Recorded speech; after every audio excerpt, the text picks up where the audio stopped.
ध्यान देते हैं। तुलसीदास जी रामचरितमानस का प्रारंभ अद्भुत शब्द से करते हैं। वे कहते हैं, वर्णानामर्थ संघानम रसानं छन्दसामपि मंगलानां च कर्तारो वन्दे वाणी विनायको। आश्चर्य है, ये रामचरितमानस है और इसका प्रारंभ तुलसीदास जी को श्री राम के शब्द से करना चाहिए, श्री राम के नाम से करना चाहिए, परंतु उन्होंने रामचरितमानस का प्रथम अक्षर वर्णानामर्थ संघानाम वर्ण शब्द से किया।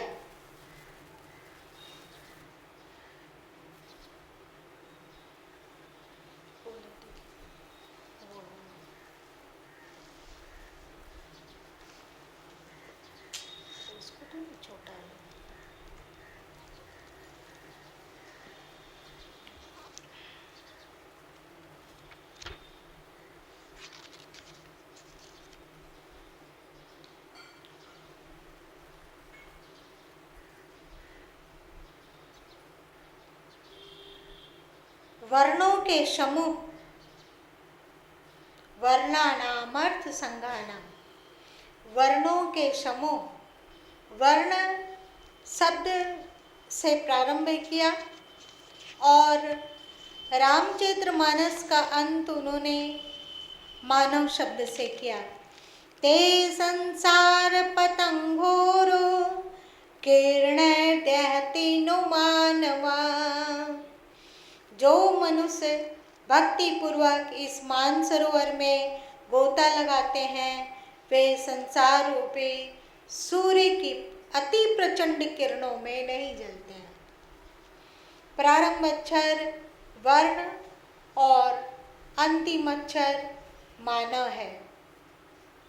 शायद तुलसीदास जी ने सोचा हो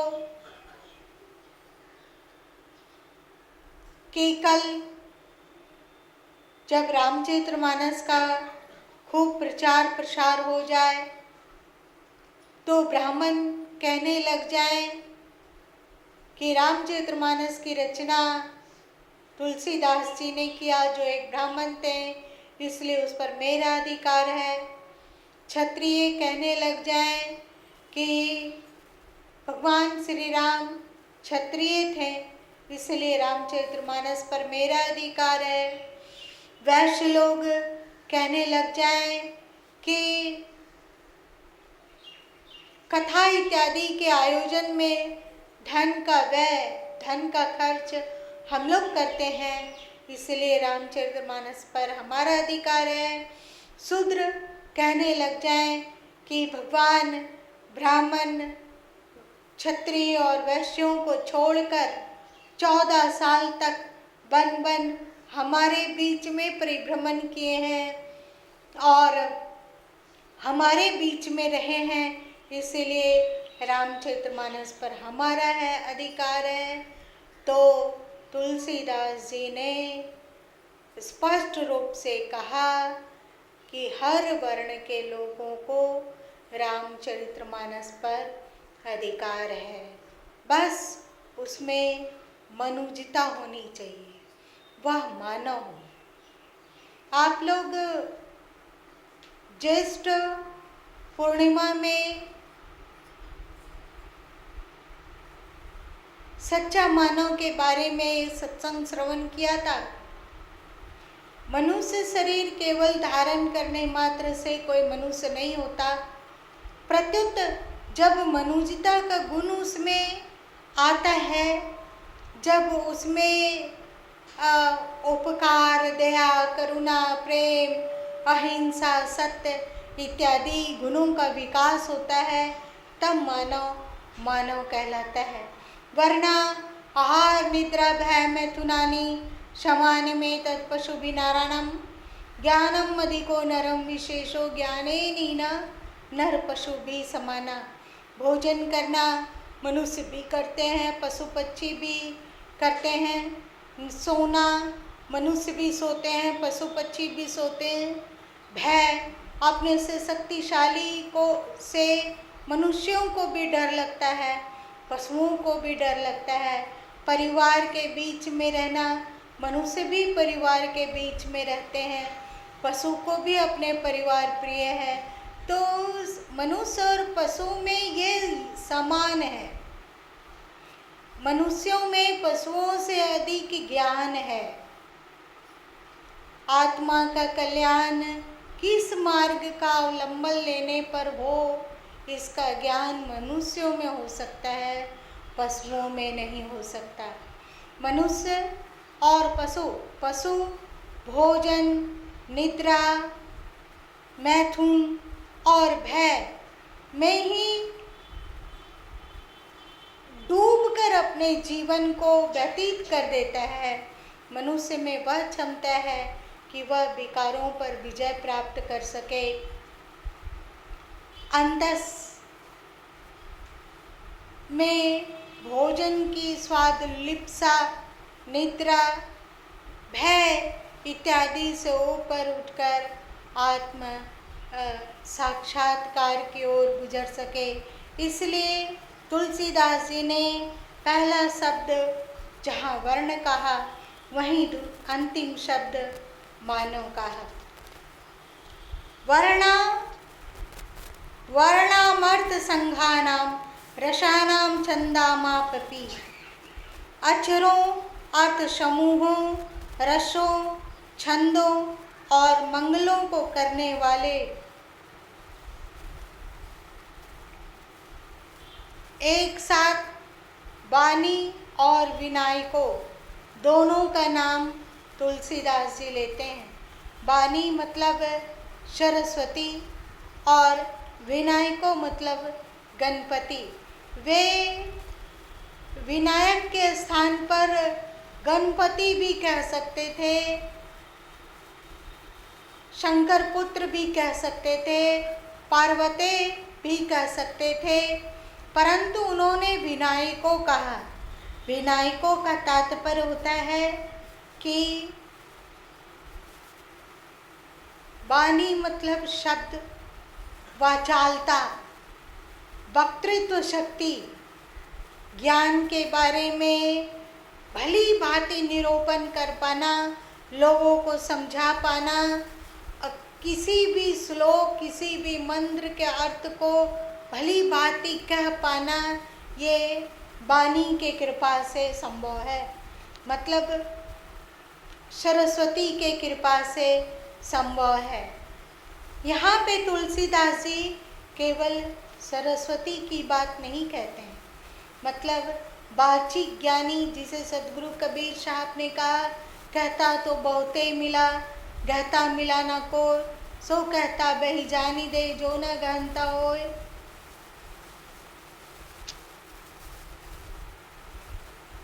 कहने वाले बहुत हैं सत्संग में। आज के समय में आप देखते होंगे कि बड़े बड़े सत्संग के आयोजन होते हैं, भारी संख्या में जन जनार्दन संग्रहित होते हैं और संत लंबे चौड़े उपदेश को करते हैं। अपने वक्तृत्व शक्ति के द्वारा लोगों को सम्मोहित कर लेते हैं। लोग धन्य धन्य और जय जयकार कर उठता है, परंतु अक्सर देखा जाता है कि उनकी कथनी और करनी में भेद है। वे वैराग्य की बात कर रहे हैं पर स्वयं राग में डूबे हुए हैं। वे निर्लोभता की बात कर रहे हैं पर स्वयं लोभ में डूबे हुए हैं। वे भक्ति की बात कर रहे हैं पर स्वयं उनका हृदय भक्ति शून्य है। ऐसे में ऐसे कथाकारों के कथा से न जनता का भला हो सकता है, न कथा करने वाले का भला हो सकता है। इसलिए तुलसीदास जी ने पहले कहा बानी, मतलब कथा करने में निष्णांत हो, प्रवीण हो, लेकिन साथ साथ में विनायको भी हो, मतलब विवेक भी हो, ज्ञान भी हो और विनय भी हो। विनायकों के अंतर्गत 3 बातों का समावेश है। विनय मतलब नम्रता, लघुता, और वैसे भी ज्ञान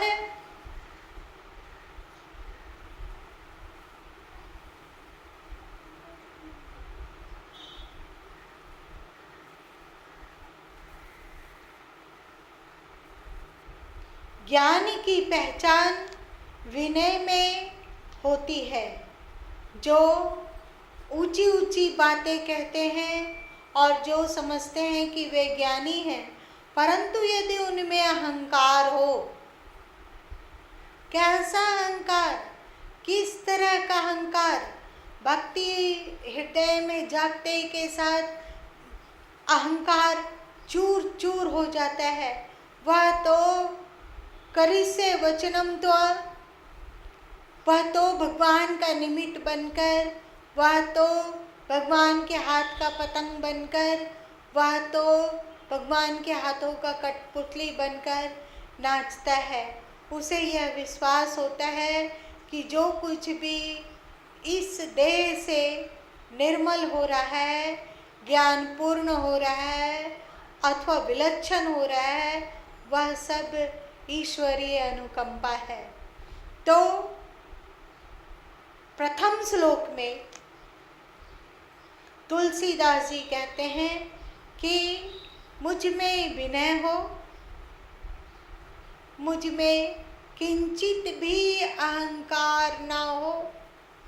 त्वमेव शरणं गच्छ सर्वभावेन भारता, मैं सर्वतो भावेन शरणागत हो जाऊं। कथा करने का भी अहंकार ना हो, फिर विवेक हो, क्या सत्य है, क्या असत्य है, क्या ग्राह्य है, क्या अग्राह्य है, क्या धर्म है, क्या अधर्म है, इसका भली भांति ज्ञान हो। ज्ञान, विवेक और विनय के साथ मुझ में कथा करने की क्षमता हो।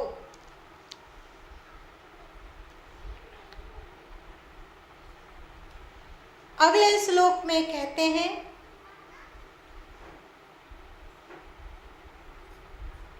भवानी शंकरो वंदे श्रद्धा विश्वास रूपिणो, यभ्याम विना न पश्यन्ति सिद्धाः स्वन्तः स्थम् ईश्वरम्। श्रद्धा और विश्वास के स्वरूप श्री पार्वती जी और श्री शंकर जी की मैं वंदना करता हूँ। मतलब श्रद्धा पार्वती है और विश्वास शंकर है। मैं श्रद्धा और विश्वास की वंदना करता हूँ। श्रद्धा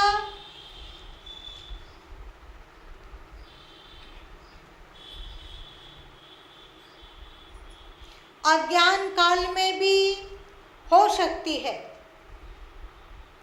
जैसे संसारी मनुष्य मंदिरों में जाते हैं, मस्जिदों में जाते हैं, गुरुद्वारे जाते हैं और अपनी रीति नीति से श्रद्धा भक्ति पूर्वक पूजा करते हैं, अर्चना करते हैं। बहुत सारे लोग सूर्य को जल अर्घ्य देते हैं। बहुत सारे लोग भिन्न भिन्न रूप से तीर्थों में परिभ्रमण करते हैं, पवित्र जल कुंडों, सरोवरों, नदियों में स्नान आदि करते हैं, दान पुण्य करते हैं। उसे धर्म के प्रति, देवी देवताओं के प्रति, भगवान के प्रति विश्वास होता है। उसके हृदय में श्रद्धा के साथ साथ विश्वास भी हो, यह जरूरी नहीं है। पर उसके हृदय में श्रद्धा है।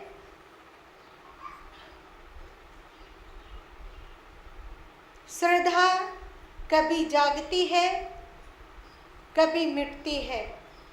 मतलब कभी श्रद्धा बहुत बढ़ जाती है, कभी श्रद्धा न्यून हो जाती है, कभी श्रद्धा लुप्त हो जाती है। भगवान के प्रति, गुरु के प्रति कभी श्रद्धा बहुत तीक्ष्ण रूप से उभरती है, कभी बहुत कम हो जाती है, कभी कभी बिल्कुल ही लोप हो जाता है।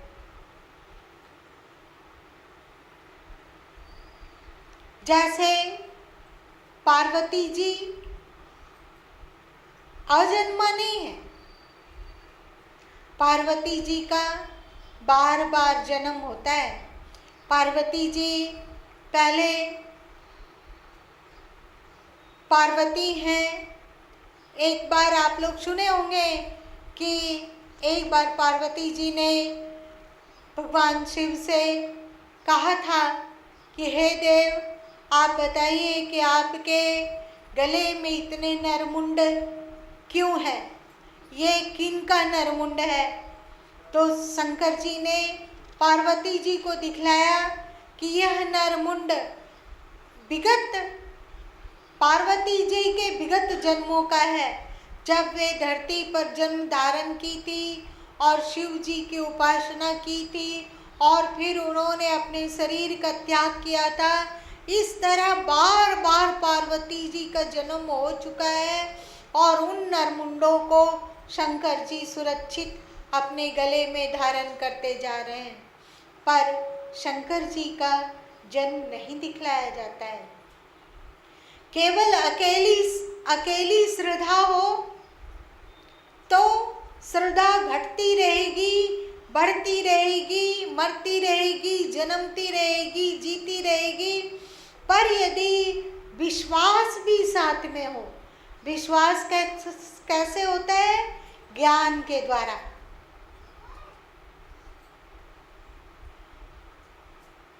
जब भली भांति ज्ञान हो जाए तो विश्वास होता है, और जब विश्वास हृदय में जाग जाता है तो विश्वास अजन्मा होता है। ज्ञान से, भक्ति से एक बार विश्वास हृदय में प्रकट हो जाए तो वह कभी नहीं मरता। प्रतिकूल से प्रतिकूल परिस्थितियों में भी उसे विश्वास होता है कि ईश्वर साथ है। अभी हम लोग देखो, कहते हैं हम लोग कि ईश्वर सर्वव्यापी है,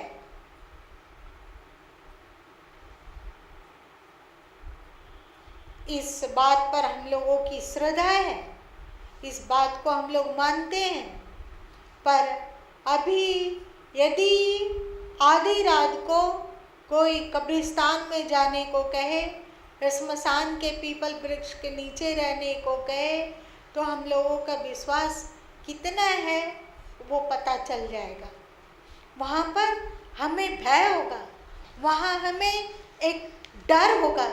अगर हम लोग रात में सोए हुए हों और एक भयानक आकृति हमारे मच्छरदानी के भीतर प्रकट हो और उसकी गरम गरम श्वासें शरीर को छू रही हो, तो इस बात को का विश्वास हम लोगों में नहीं रह पाएगा कि भगवान तो सर्व रूपों में है।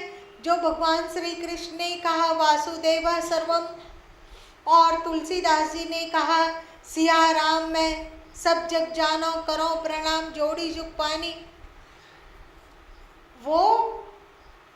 वो बात नहीं रहेगी और हम डर कर थर थर कँपने लग जाएंगे। और हो सकता है कि बेहोश हो जाए, हो सकता है कि मृत्यु हो जाए, हो सकता है कि पागल हो जाए, क्योंकि हमारे पास श्रद्धा तो है पर विश्वास नहीं है, ज्ञान नहीं है, विवेक नहीं है, समझ नहीं है। संतों का जीवनचर्या देखो, उनकी जीवनी में झांको, उनके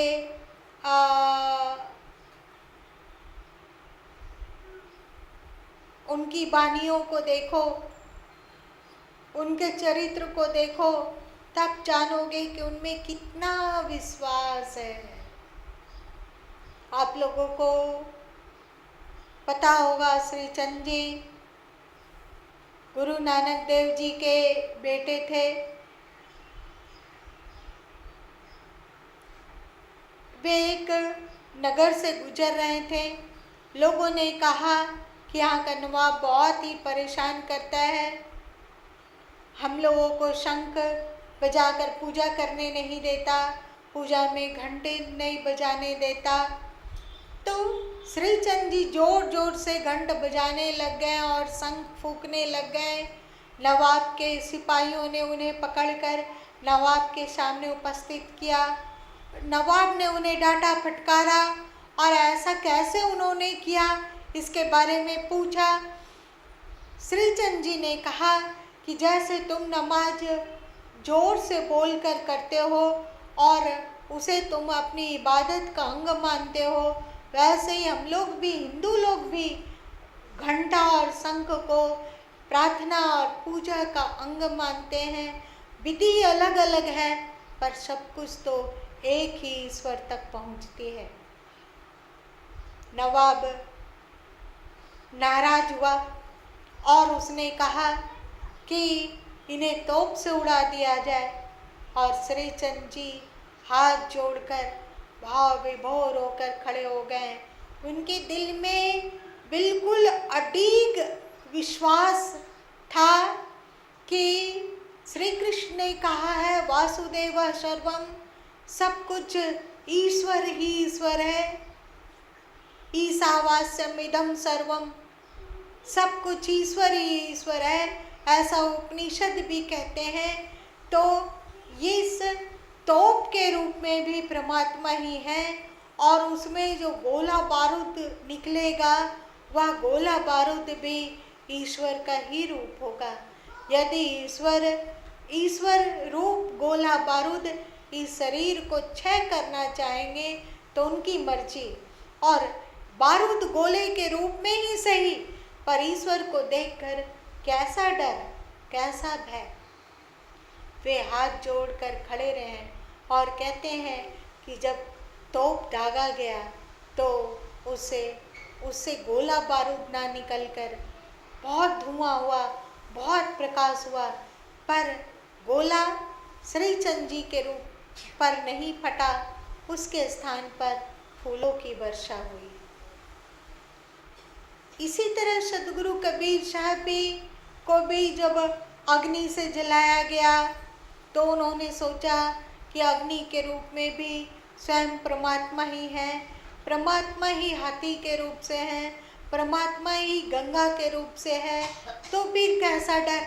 अगर वे हाथी से कुचलवाना चाहते हैं तो उन सिकंदर लोदी की दृष्टि में भले ही वह एक मदमस्त पागल हाथी है, पर मेरी दृष्टि में वह परमात्मा का ही रूप है, परमात्मा ही इस रूप में आए हैं। उनको विश्वास था, इसलिए पागल हाथी सदगुरु कबीर साहब के पास जाकर शांत हो जाता है। गंगा नदी सदगुरु कबीर साहब को डुबो नहीं पाती और गंगा के ऊपर वे ध्यान मग्न पाए जाते हैं। अग्नि में जलाने का प्रयत्न किया जाता है पर अग्नि उन्हें जला नहीं पाती और अग्नि के रूप में परमात्मा को देखने के कारण शीतल शांत हो जाती है अग्नि और उससे तेजस्वी कबीर प्रकट होते हैं। ये विश्वास, एक बार हृदय में विश्वास उमक जाए, एक बार ज्ञान हो जाए, एक बार बोध हो जाए कि सब कुछ ईश्वर ही ईश्वर है अथवा ईश्वर का सब विधान मंगलमय होता है, हमारा अहित भगवान कर नहीं सकते क्योंकि परमात्मा मुझसे प्रेम करते हैं, मैं परमात्मा का हूँ, मुझ पर परमात्मा का अनन्य अधिकार है। जाहि विधि राखे राम ताहि विधि रहिए। जिस विधि राम रखेंगे उस विधि रहना और उसी में प्रसन्न रहना और उसी में मंगल देखना और उसी में भाव विभोर होकर खुश रहना मेरा कर्तव्य है। ठीक ठीक विश्वास हो जाए कि ये जीवन परमात्मा का, यह जीवन परमात्मा के चरणों में अर्पित, यह जीवन परमात्मा द्वारा निर्मित, यह जीवन परमात्मा का ही अंश। परमात्मा मेरे माता पिता बंधु सखा स्वामी सब कुछ है। जैसे माता पिता अपनी संतानों का अहित नहीं कर सकते, उसी तरह परमात्मा मेरा अहित नहीं कर सकता। मैं उनका लाडला संतान हूँ, मैं उनका प्रिय सखा हूँ, मैं उनका प्रिय बंधु हूँ। वे हर बार मेरा मंगल ही करेंगे, उनका कर्तृत्व में मंगल ही छुपा है। ऐसा एक बार ज्ञान पूर्वक विश्वास जाग जाए तो वह अमर अविनाशी होता है। इसलिए तुलसीदास जी ने कहा कि मैं श्रद्धा और विश्वास दोनों की वंदना करता हूँ। श्रद्धा विश्वास को पाकर पूर्ण होती है और विश्वास श्रद्धा को पाकर कार्यरत होकर दमकता है।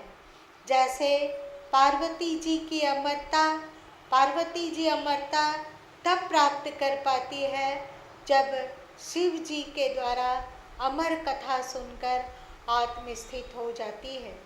पार्वती जी ने शंकर जी से पूछा था कि हे देव, क्या कारण है कि मेरा बार बार जन्म और मरण होता है, मैं बार बार शरीर को धारण करती हूँ और शरीर छोड़ती हूँ, और आप अजर अमर अविनाशी हैं, हम दोनों में क्या अंतर है?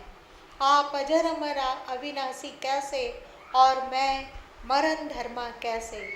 तो भगवान शंकर ने बताया कि देवी, मैं अमर तत्व को जानता हूँ, मैं अमर आत्म तत्व को जानने वाला हूँ, अमर आत्मा में अवस्थित हूँ, इसलिए मैं अजन्मा हूँ। हे देवी, यदि आप भी अमर आत्म कथा के ज्ञान को प्राप्त कर सके तो आप भी जन्म मृत्यु से मुक्त हो जाएंगे।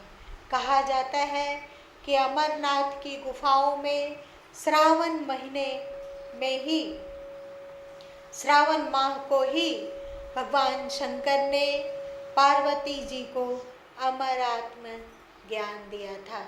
उसी के स्मृति में, उसी अमर आत्म ज्ञान की कथा को भगवान शंकर ने देवी पार्वती को सुनाया था। उसी की स्मृति में आज तक हजारों हजार वर्ष व्यतीत हो गए। आज भी सावन महीने में लोग अमरनाथ की यात्रा करते हैं और आश्रम आश्रम, मंदिर मंदिर, जहाँ पर भी सत्संग का आयोजन होता है वहाँ आत्म तत्व की चर्चा की जाती है, आत्मज्ञान का उपदेश किया जाता है और सत्संग की गंगा बहती है जिसमें डुबकी लगा लगा कर लोग अमर अविनाशी आत्म तत्व को प्राप्त करते हैं। इसीलिए तुलसीदास जी ने कहा, श्रद्धा विश्वास रूपिणो, दोनों को, ऊपर में बानी बिनाई को कहा, केवल शाब्दिक प्रजाल निपुणता ना हो, शाब्दिक उपदेश करने में मैं प्रवीण ना हूँ, प्रत्युत मुझ में विनय युक्त ज्ञान विवेक भी हो। पहले श्लोक में तुलसीदास जी ने कहा, दूसरे श्लोक में उन्होंने श्रद्धा और विश्वास दोनों को ही स्मरण किया। अकेली श्रद्धा अपूर्ण है और अकेला विश्वास, अकेला ज्ञान भी अपूर्ण है। विश्वास और श्रद्धा दोनों जब एक साथ होते हैं तब कल्याण होता है। श्रद्धा बार बार जन्मेगी और बार बार मरेगी जब तक कि वह विश्वास से संयुक्त न हो। और विश्वास से श्रद्धा तब संयुक्त होगी जब वह अमर कथा सत्य आत्म तत्व को का बोध को प्राप्त करने वाली हो। याभ्याम विना न पश्यन्ति सिद्धा स्वन्तस्तम ईश्वरम।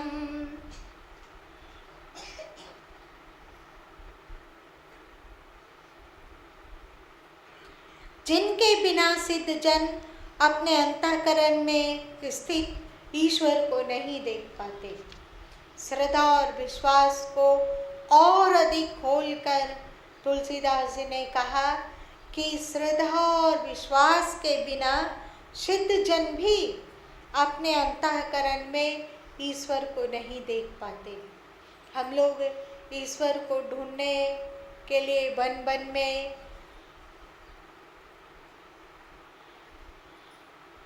घूमते हैं, तीर्थ तीर्थ में घूमते हैं, तीर्थे जान दाने जपे यज्ञ काष्ठे पसाने के सदा शिव पसंती मूढ़ आत्मा शिवे देहे प्रतिष्ठते। काष्ठ में, वन में, मूर्ति में शिव को लोग मूढ़ आत्मा मूर्ख लोग देखते हैं, पर जो सिद्ध होते हैं वे अपने देह के भीतर ही शिव तत्व को देखते हैं। अभी आप लोग प्रातःकालीन ध्यान के अंतर्गत ध्यान कर रहे हो। शरीर को स्थिर करो, शरीर को शिथिल करो, शरीर को शांत होने दो, श्वासों को शांत होने दो, मन को शांत होने दो। इन तीनों के परे आत्म दीप में, शिव ज्योति में स्थित हो जाओ, अस्तित्व में स्थिर हो जाओ। उसी को कहा जा रहा है ऐसा स्थिरता श्रद्धा और विश्वास के बिना संभव नहीं है।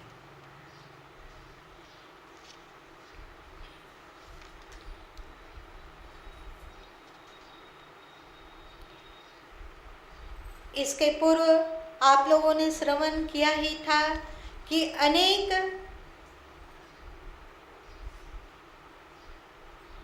देवी देवताओं की वंदना तुलसीदास जी ने अपने श्लोकों मंत्रों के अर्धालियों में अथवा एक श्लोक में कर दिया। फिर जब वे बाल कांड का आरंभ करने लग गए तो कहते हैं बंदो गुरुपद कंज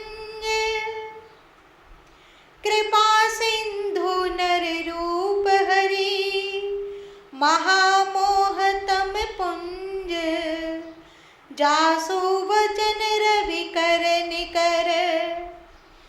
मैं उन गुरु महाराज जी के चरण कमलों की वंदना करता हूँ जो कृपा के समुद्र और नर रूप में श्री हरि ही हैं, जिनके वचन महामोह रूप घने अंधकार के नाश करने के लिए सूर्य के समूह के समान है। बंदो गुरुपद कंज, कंज मतलब कमल। गुरु चरणों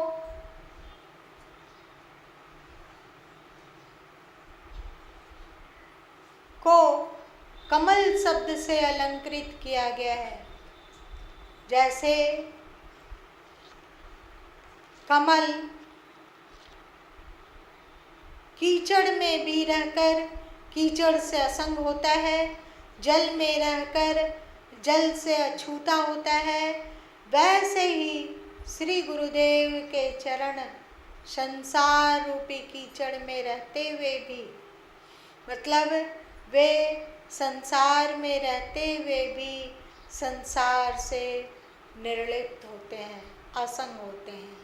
श्री गुरुपद कंज कृपा सिंधु, वे कृपा के सागर हैं। गुरुदेव यदि कृपा के सागर नहीं होते तो आपको वे एक बार उपदेश करते, आप उस उपदेश पर नहीं चलते, दोबारा पुनः उपदेश करते, फिर भी आप उसको धारण नहीं कर पाते, तीसरी बार पुनः वे उपदेश करते, फिर भी आप धारण नहीं कर पाते, तो वे कहते मूर्खन से रहिए झकमारी। मूर्खों से झक मार के रहो, पाहन में का मारना चोखो तीर नसाए। पत्थर में तीर मारने पर अपना भी तीर नष्ट हो जाता है। ऐसे ही इन मूर्खों को उपदेश करने से क्या फायदा, जो उसको अपने जीवन में किंचित भी नहीं उतार पाता हो। ऐसा सोचकर गुरु उपदेश करने से विरत हो जाते, उपदेश करना मना कर देते। पर वे ऐसा नहीं करते, वे कृपा सिंधु हैं, दया के सागर हैं,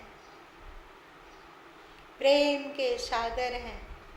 वे शिष्यों के हित हेतु जहाँ तक बन पड़ता है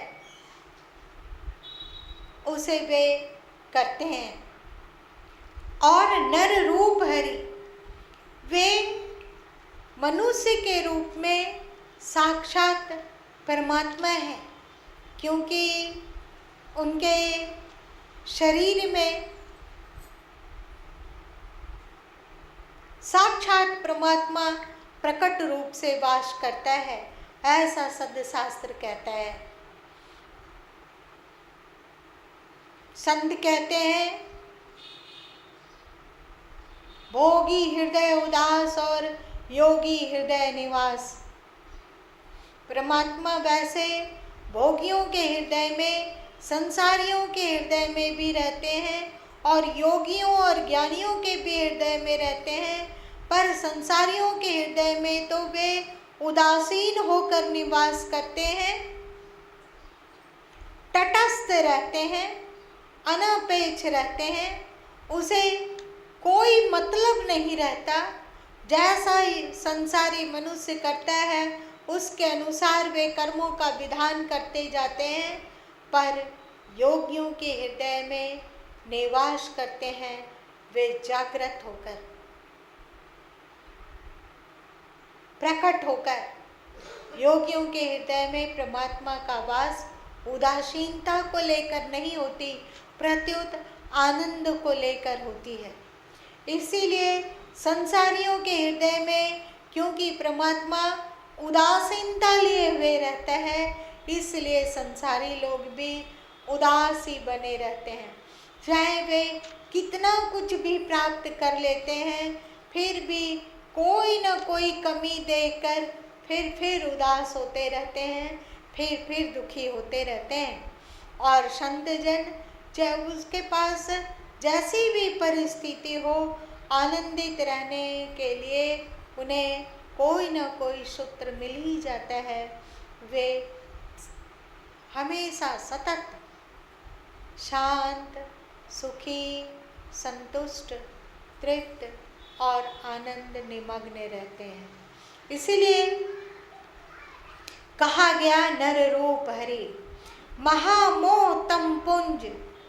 संसार के महाअज्ञान के घनघोर रात्रि में उनके वचन रवि कर निकर, उनके वचन सूर्य प्रकाश के किरणों के समान है, सूर्य प्रकाश के किरणों के समान है। जो गुरुदेव के चरणों में जाते हैं और उनकी भक्ति करते हैं, उनके उपदेश में, उनके सत्संग में सम्मिलित होते हैं, उनके महामोह अज्ञान तम को अपने उपदेश दे देकर संत दूर कर देते हैं और दूर करने का सतत प्रयत्न करते हैं। आगे कहते हैं बंदो गुरुपद पदुम परागा। ये बहुत ही गूढ़ है, इसके बारे में हम लोग अगले सप्ताह सुनेंगे। आज इतना है।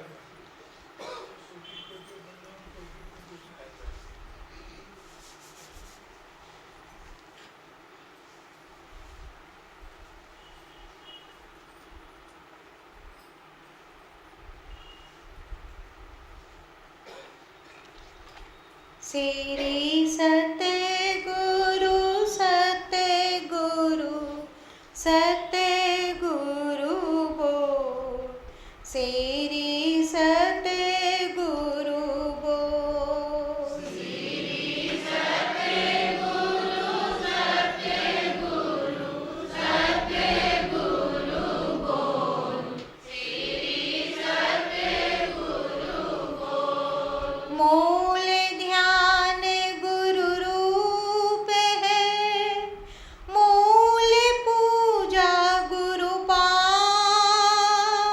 मूल ध्यान गुरु रूप है, मूल पूजा गुरु पाद। मूल नाम गुरु वचन है, मूल सत्य सत भाव। मूल नाम गुरु वचन है, मूल सत्य सत भाव।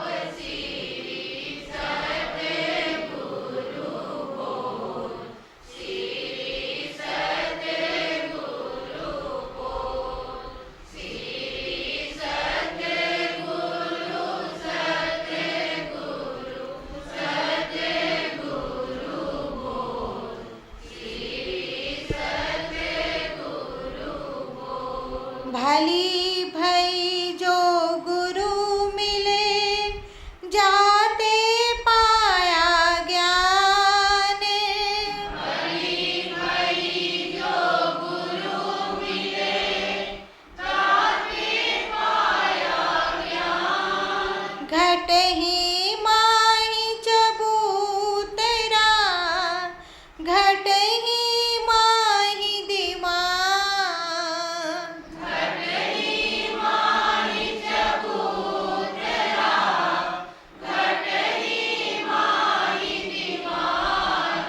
श्री सतगुरु बोल, श्री सतगुरु बोल, श्री सतगुरु सतगुरु सतगुरु बोल, श्री सतगुरु बोल।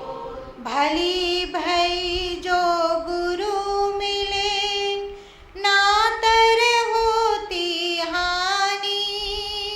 भली भई जो गुरु मिले, नातर होती हानि। दीपक ज्योति पतंग ज्यों, पड़ता आय निदानी। दीपक ज्योति पतंग ज्यों, पड़ता आय निदानी।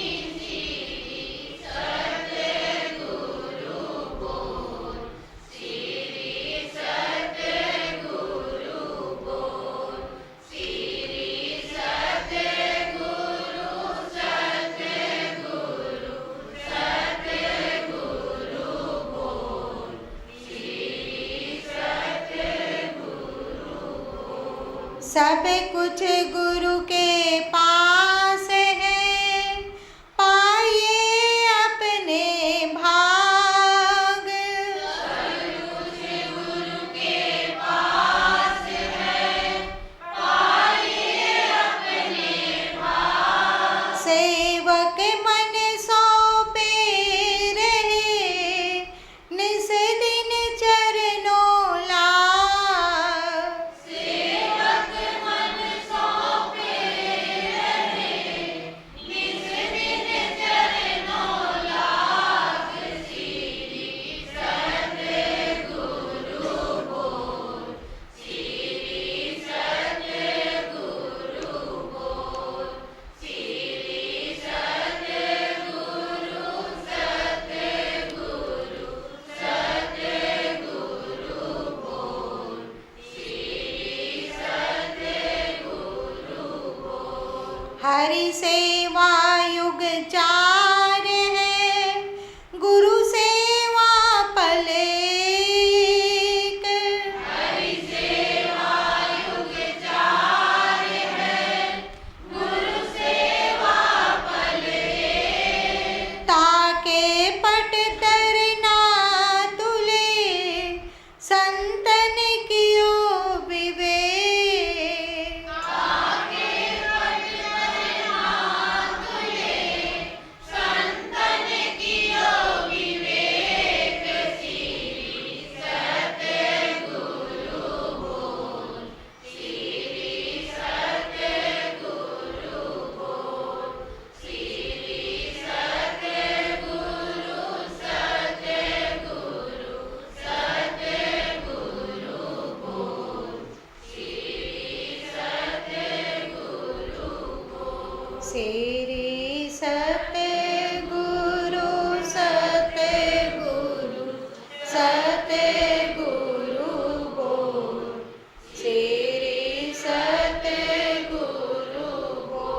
बोले श्री सतगुरुदेव भगवान की जय। सर्व संत महात्माओं की जय। सर्वशक्तिमान परमात्मा राम की जय। भक्त वत्सल सचिदानंद भगवान की जय। ज्ञान दाता सरकार प्रभु